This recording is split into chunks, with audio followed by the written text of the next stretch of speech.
Garrett looked around the empty room of the co-op with mixed feelings of relief and disappointment. Not getting a spot in the campus dorms had forced him to find off-campus housing, and this was the best option he could find on a second-year student's tight budget. At least it's close to school, Garrett muttered to himself as he set the last suitcase down on the floor. He could hear music and laughter from the adjacent rooms. At least there were other students here. The first week went by relatively smoothly. Garrett got acquainted with his new neighbors, most of whom were students like him. They cooked together in the shared kitchen and organized movie nights on weekends. But there was one strange thing Garrett couldn't help but notice: the woman living at the end of the hall. She looked to be around 40, always wore pale eye clothes, and seemed to never leave the building. Every time Garrett walked past her room, he often caught her standing motionless by the window, staring blankly outside. "Don't mind Lisa," Jake, one of the neighbors, said when Garrett asked about her. "She's the manager's sis. Seems like something's not right with her, but she doesn't harm anyone." Garrett tried not to pay attention to Lisa, but he always felt something was off. Sometimes he'd see her standing at the end of the hallway, staring intently at his door when they accidentally met in tea. He shared kitchen. She would just stand there, observing Garrett with unblinking eyes. One night, returning late from the library, Garrett found his room door slightly ajar. He was sure he had locked it before leaving. Heart pounding, he pushed the door open, but the room looked normal. Nothing was disturbed, nothing stolen.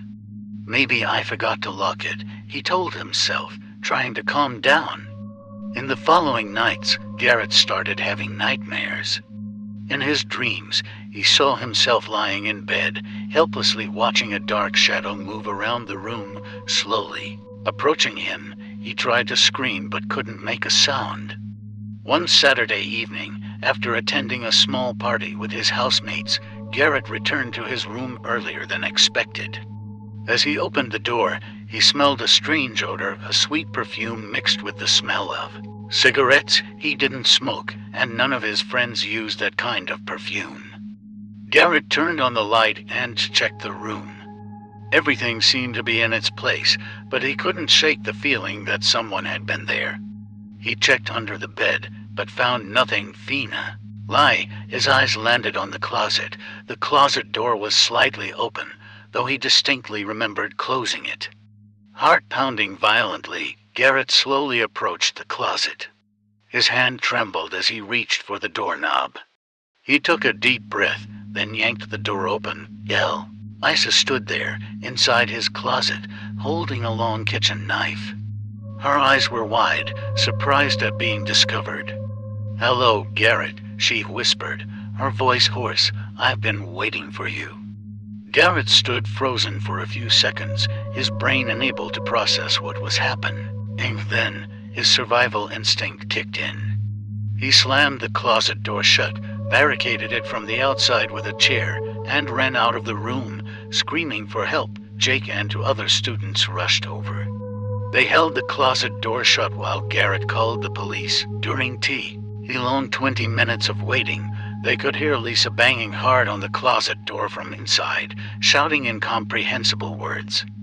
The police arrived and arrested Lisa. Only later did Garrett learn that she wasn't just the property manager's sister, but also had a history of mental illness. She had stopped taking her medication for months and had developed an obsession with Garrett since he moved in.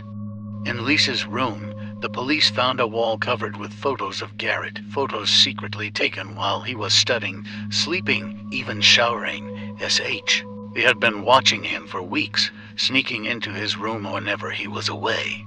Garrett moved out of the co-op the very next day, bewildered and terrified. He couldn't believe what had happened, his sense of security brutally violated. Jake, who had been there with him during the terrifying moment and helped hold the closet door shut, suggested Garrett move in with him into a small apartment closer to campus. Garrett, feeling grateful and needing a trustworthy friend after the shock, agreed immediately. The first few weeks living with Jake seemed like a calming balm. Jake appeared extremely understanding and patient. He listened away. Never Garrett's nightmares about Lisa returned, reassuring him that he was safe now. They cooked together, watched movies, and Garrett gradually felt he could start rebuilding a normal life. However, a deep sense of unease remained. Like a persistent ghost, he still checked the sea. Lucid every night, still startled at strange noises, still can't forget about it. Huh? Jake asked one evening, his voice full of sympathy, seeing Garrett carefully lock his bedroom door, something he hadn't done before. It's just ... a weird feeling, Garrett replied, forcing a smile. Guess it takes time. Jake patted his shoulder. It's okay, buddy. I'm here now. No one's going to hurt you anymore. One Saturday afternoon, a few months after the incident, Jake went out to meet friends, while Garrett stayed home to study. He needed an old textbook, Jack. He had offered to lend him. It's in the storage closet down the hall. Feel free to grab it, Jake had said. Garrett opened Jake's storage closet. It was quite tidy, mostly clothes and a few old boxes. As he reached for the book on a high shelf, he accidentally knocked down a small, unlabeled box hidden behind a stack of sweaters. The contents spilled onto the floor, a few miscellaneous items, and a stack of photos. Curious, Garrett picked up the photos. His heart began to pound. They were pictures of him, lots of them. Some were taken at the co-op, Simi, larger Lisa's, but others showed him in class, at the library, even sleeping in this very room, in the new apartment he shared with Jake. Some were taken from angles only someone living with him could have managed. Panicked, Garrett searched the box more thoroughly. He found a SM, all notebook. Inside weren't study notes. They were scribbled entries detailing Garrett's daily schedule, his habits, his fears. And then he read the lines that made his blood run cold. Lisa is so predictable. Just a few suggestions at the right time when she's off her meds. She believes Garrett is the chosen one for her new obsession. Perfect. He trusts me completely. The rescue plan worked perfectly. Now he's here, right within reach. That perfume ... the cigarettes ... he never suspected they were mine. Easy to blame Lisa. Garrett felt sick. Jake, it was Jake, his close friend, the kind neighbor, the one who had saved him. He was the one behind it all. Lisa, despite her mental issues, was just a pawn in Jake's sick plan. Her obsession might have been nurtured, manipulated by Jake, the slightly open door, the strange smell in the room, maybe even the nightmares ... was Jake involved. Garrett remembered Jake's words that night. She's the manager's sister. Seems like something's not right with her, but she doesn't harm anyone. A blatant lie to lull Garrett, while planting the seed of Lisa as presence in his mind. The sound of a key turning in the front door lock. Jake was back. Garrett hastily shoved everything back into the box, put it back in its place, trying to keep his hands from shaking. He closed the closet door, his heart pounding like a drum. He returned to tea. His desk, pretending to read, but his mind was blank, filled only with horror and utter betrayal. The friend he trusted, the person he lived with, was the real monster. The shadow wasn't just in the closet at the co-op. It had followed him here, and now it was walking into the living room, smiling and asking, "How's the studying going, Garrett?" Garrett looked up, trying to force a normal smile, but he knew his eyes couldn't hide the terror. He was trapped. What could he do? Every night, he still checked the closet out of habit, but now the real fear wasn't inside the closet. It was just outside his bedroom door, and it knew his name. The whispering voice from his dreams seemed to change. "I've been waiting for you, Garrett. I've always been here waiting for you ... Garrett tried to maintain a calm facade as Jake entered. But inside, he was screaming. He nodded in response to Jake's greeting, using the excuse of being tired from studying to quickly retreat to his bedroom. That night, Garrett couldn't sleep a wink. Every little noise in the apartment, Jake's footsteps in the hallway, the rustle of pages as he read in the living room, made Garrett jump. He stared at the small box of evidence he had managed to hide under dirty clothes in the laundry basket, his heart racing. He had to get out of here. The next morning, Garrett pretended to be severely ill, saying he needed to stay home and rest all day. Jake feigned concern, offering to buy medicine or make porridge, but Garrett refused, saying he just needed sleep. This was the chance he needed. As soon as Jake left the apartment for class, Garrett sprang into action. He took out the box, carefully photographing every page of the notebook, every secretly taken picture of him with his phone. He sent all the images in an encrypted email to himself and to the one university friend he completely trusted, along with an urgent plea for help, briefly explaining the situation and his current address. He also marked the email as high priority. Then he started looking more closely at Jake's belongings in the living room, things he hadn't paid attention to before. He noticed many of his own personal items placed casually next to Jake's, the book he liked to read, the mug he often used, even his old jacket hung next to Jake's in the shared coat closet unnecessarily. There was a subtle possessiveness, an invasion of personal space he had previously overlooked. Because of trust, Jake's motive became clearer. It wasn't just manipulation, but a sick obsession to control and possess Garrett. Jake didn't want to scare Garrett away. He wanted Garrett dependent on him, to see him as the savior, the only one to trust after the tragedy with Lisa. Garrett quickly gathered his most essential belongings into a backpack, along with the evidence box. He had to leave immediately, before Jake noticed anything unusual or checked his email. He cracked the door open, listening. The hallway was quiet. He took a deep breath, opened the door, and prepared to bolt. But Jake was standing there, right outside the door, holding a lunch bag. He had come back.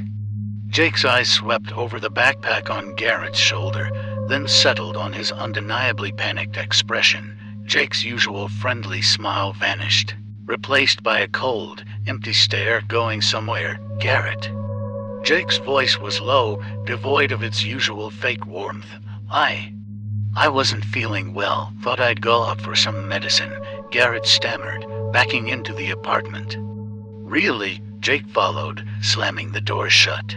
Or did you find something you weren't supposed to? His eyes flickered towards the bedroom, where the box had been hidden. Garrett's heart stopped. I don't know what you're talking about. Oh, I think you do. Jake stepped closer, the air growing thick. Everything I did was or you, Garrett. Lisa was just a small obstacle, a useful tool to make you realize how much you needed me. You're too naive, too vulnerable. You need someone to protect you. You need me. His voice was full of sick pride and possessiveness. I planned everything perfectly, so we see. I'll be together, just the two of us. You're not going anywhere. Garrett realized he couldn't reason with this madman. He glanced at the paring knife on the nearby kitchen counter. But Jake seemed to read his mind, blocking his path. Don't even think about it, Jake warned Just. Then, the sound of police sirens grew louder outside. Garrett glanced quickly out the window. Red and blue lights flashed on the street below. His friend had received the email and acted immediately. Jake's expression shifted from smugness to panic, then to extreme rage. What did you do? He roared, lunging at Garrett. Garrett dodged, shoving Jake hard towards the dining table with all his might. The table crashed over, dishes shattering. Loud banging erupted from the front door. Police, open up. Jake looked frantically between the door and Garrett. His eyes filled with hatred, but it was too late. The police broke down the door and subdued the enraged Jake. Garrett leaned against the wall, trembling, gasping for breath, still reeling from the scene unfolding before him. Epilogue. Months later. Garrett sat in his new stud.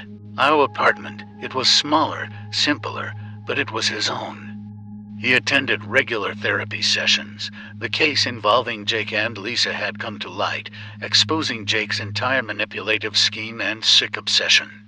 Lisa was moved to a better treatment facility, where she was no longer a pawn in someone else's game. the psychological scars remained. Garrett was still wary of strangers, still took time to fully trust anyone. Occasionally, the old nightmares returned.